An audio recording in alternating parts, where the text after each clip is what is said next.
बिस्मिल्लाहिर्रहमानिर्रहीम। अस्सलाम वालेकुम। आप कैसर खान यूट्यूब चैनल देख रहे हैं। आप जानते हैं कि आज 21 अप्रैल है और कल की तारीख में ये मुज़ाकरात आपको अब नज़र आ सकते हैं। कम अज़ कम अब ये बात हम कह सकते हैं कि ईरान ने अपना डेलीगेशन जो है वो रवाना कर दिया है।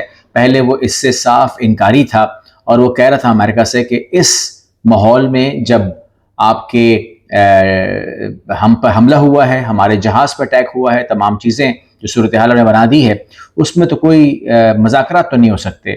लेकिन मैं आपको इससे पहले कि मैं इन बातों पे आऊँ जो डिटेल मेरे सामने मौजूद है, मैं आपके सामने एक चीज़ वाज़े करना चाहता हूँ ताकि आपके दिमाग में वो भी चीज़ आ जाए कि ये एस्पेक्ट्स भी हैं इस जंग के जो आपके सामने अब इस तरीके से बन गई है। क्या ये जंग ऐसी होनी थी, ऐसी ही इनिशिएट हुई है, इसी तरह होनी थी, इसमें मफाद किसका था, ये तमाम बातें हमें पहले करना बहुत ज़रूरी है। सबसे पहले अगर आप देखें तो एक अटैक यानी कि पहला जो हमला हुआ वो ईरान पे नहीं हुआ। पहला जो एक्शन हुआ वो ईरान पे नहीं हुआ।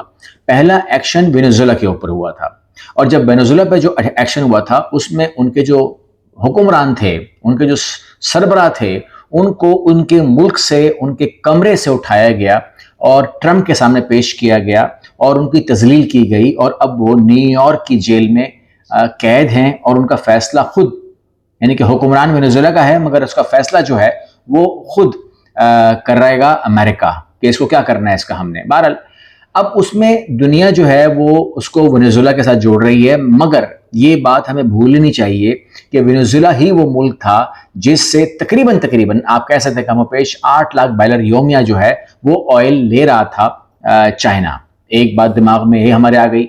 उसके बाद हम देखते हैं कि ईरान जो है उसके ऊपर एकदम से सेकंड नंबर पे आते हैं और वो भी वहाँ पर भी यही बातें होती हैं सारी। और फिर जो उनकी जो फर्स्ट लेयर है उसको मारने की बात होती है, शहादत की बात होती है, शहीद कर देते हैं, उनको ख़त्म कर देते हैं। सेकेंड लेयर को मारने की बात होती है, शहीद करने की बात होती है, वो भी कामयाब हो जाते हैं। अब ये तमाम चीज़ें जो हो रही थी, क्या ये जो वॉर बनाई गई थी क्या ये अगेंस्ट ईरान ही थी जिस तरीके से पोर्ट्रे किया गया, जिस पोर्ट्रे में इसराइल ने अपने नाम को डाल दिया कि जी ये मुझ पर हमला करने ही वाला था। यानी कि अगर मैं आपको बताऊं तो अभी तक उनकी खबरें वही आ रही हैं जो आप और मैं कहीं बचपन से ही सुनते रहे हैं और वो तमाम बातें हमारे सामने चलती हैं। आप ये खबर देख रहे हैं कि ईरानी निज़ाम ने हमें एटमी बम्बों के जरिए मिटाने की मनसूबाबंदी की थी। अब यहाँ पे गुजारिश ये है कि डोनाल्ड ट्रंप कह रहे हैं कि मैंने नंबर 1 B2 बम्बार से उसकी जड़ से ही उखाड़ दिया है जहां से उनके कोई एटम बम बनने की कोई उम्मीद थी। नंबर 1। नंबर 2, ईरान खुद कह रहा है कि मैंने एटम बम नहीं बनाने। आयतुल्लाह खामनाई का दुनिया भर में किसी मुल्क ने आज तक ये कॉल नहीं दिया कि हम नहीं बनाएंगे। बन नहीं रहा लोगों से, मतलब ममालिक से बन नहीं रहा। अगर बनने को आए तो बना ले, लेकिन उनसे बन नहीं रहा। मगर ईरान शायद वो इकलौता मुल्क है जो कह रहा है कि मुझे एटम बम बनाना नहीं है और उस मुल्क को बार बार ही कहते हैं। तकरीबन 40 साल से आप सुन रहे हैं, मैं सुन रहा हूँ कि 1 महीने में वो एटम बना लेगा और एटम बना के वो इसराइल पे हमला कर देगा, इसराइल नक्शे से मिट जाएगा। ये तमाम बातें हमारे सामने बार बार लाई जाती हैं, मगर वो कहते हैं कि इसमें ऐसा कुछ हकीकत है नहीं।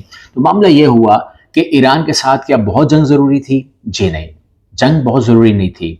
ये बात जितना आप जानते हैं उतना ट्रंप भी जानता है, उतना नेतन्याहू भी जानता है कि ना तो उसने एटम बनाना है और ना ही वो ज़िंदगी में कभी भी इसराइल पे हमला करना चाहता था, ना ही उसकी कोई दुश्मनी अमेरिका से है, ना ही वो अमेरिका से दुश्मनी करना चाहता था।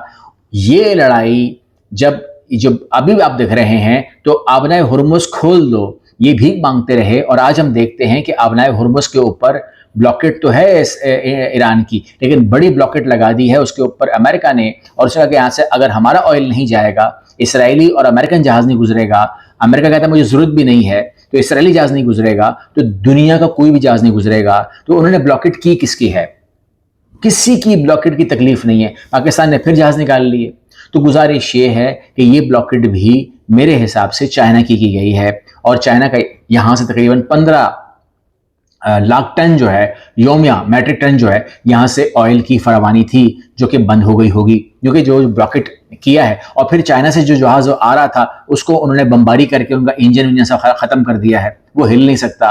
तो यहाँ पे सूरत हाल उसने अबतर कर दी है चाइना के लिए, यानी कि चाइना को इस टाइम वो कभी भी आपको फील नहीं करवाएगा, चाइना कभी भी नहीं कहेगा कि मैं परेशान हूँ, मैं गुस्से में हूँ, मैं तकलीफ में हूँ और ये हमला ईरान पे नहीं है, ये वेनेजुएला पे नहीं है, ये मुझ पे हमला है, वो कभी भी नहीं मानेगा। क्योंकि एक रशिया उसका और रह जाता है ऑयल के लिए, लेकिन वो रास्ता उसके लिए कंफर्टेबल नहीं है और टारगेटेड एरिया है उसका। तो वो गुजारिश ये है कि वहां पर भी वो ज़्यादा प्रॉब्लम में आ गया है इस हवाले से कि वेनेजुएला के बाद ईरान और ब्लॉकेट हुई हुई है, तो इसका असर जो है वो चीन जो ले रहा होगा, दुनिया ले रही है असर इसका, लेकिन जो चीन ले रहा होगा, चीन का मसला अलग है। हम तो फिर भी कहीं ना कहीं से कुछ ना कुछ हमारा गुजारा हो जाएगा। अगर गुजारा नहीं भी होगा तो हमने कोई चीज़ बनानी थोड़ी है जो हम बेचेंगे दुनिया को। हम कौन सी दुनिया चला रहे हैं? दुनिया को तो सच्ची बात है कि चीन चला रहा है और चीन के ऊपर ही है हमला, मैं तस्वर करता हूँ। ठीक है ना उसको ईरान से मसला है, ना उसको मसला है वेनेजुएला से, बट चीन से ये टक्कर लेके बैठा हुआ है और ये लड़ाई जारी है और इस बात को सब नोट कर रहे हैं। ऑफ कोर्स चीन ने भी इसको महसूस कर लिया है। अब जो कि अमेरिका की ये पॉलिसी है कि उसने अपने मिड टर्म इलेक्शन को देखना होता है, उसने अपनी स्टॉक मार्केट को देखना होता है, जुआ खेलना होता है, कमाना होता है। ठीक है, इस दरमियान में वो बता रहे हैं कि ईरानी यूरेनियम की वापसी एक तवील और मुश्किल कार्रवाई होगी। यानी कि उनका मतलब ये है कि हम यहाँ पे गेम खेलेंगे और कुछ ना कुछ उठा लेंगे, तो उसके बाद जो मेरा मिड टर्म इलेक्शन जो कि नवंबर में गालिब बना रहा है उसमें कामयाबी मिल जाएगी। ये तमाम चीज़ें जो हैं ये इसी तरीके से होंगी और दुनिया इस बात का नोटिस लेती है। इवन कि अमेरिका के अंदर भी ये तमाम बातें इसी तरीके से देखी जा रही हैं। अब एक बात तो क्लियर हो गई है कि जो ईरान है उसका जो बिहेवियर है वो अटक गया है इस पूरे झगड़े में, जिसमें चीन और अमेरिका आमने सामने हैं। उसमें ईरान के ऊपर वो अटक जाएंगे, उनको यकीन नहीं था।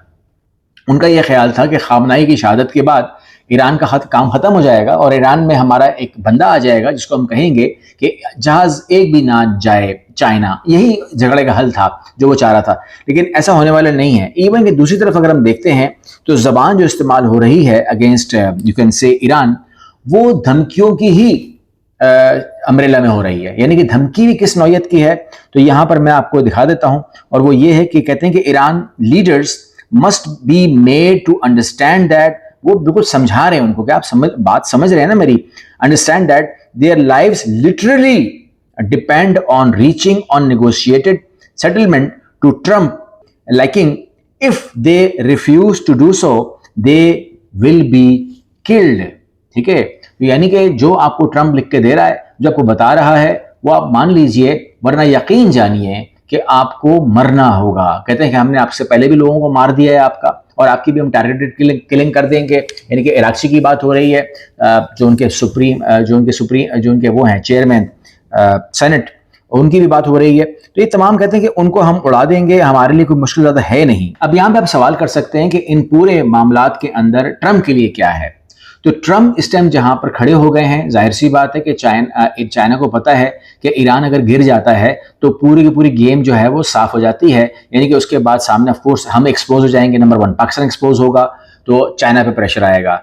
अगर ईरान गिरता है चाइना पे प्रेशर आएगा, तो रशिया पे प्रेशर आएगा, तो वो चाइना को ही नहीं, वो ईरान को ही नहीं करने देगा। और यहाँ पर जो अज्यूम करके बैठा हुआ है डोनाल्ड ट्रम्प कि मैं तो, अब तो वो कहते हैं कि अब तो मैं इंसान भी नहीं हूं ना, अब तो अपने को खुदा का दर्जा देता है। तो कहते हैं कि ऐसा तो नहीं हो सकता कि मेरी जो मखलूक है, ये मेरी मखलूक जो है मेरी ताबे ना हो। ऐसा कैसे हो सकता है कि ईरान मेरे ताबे ना हो, इसको तो हमारे ताबे होना चाहिए। और वो कहते हैं कि मेरी बात मानने में तुम्हारी फलाह है, मेरी बात ना मानने में तुम्हारी मौत है। वो तो ये तो न्यूयॉर्क टाइम के अंदर छाप छाप के दे रहा है सबको, इसमें तो उसको कोई आर नहीं है।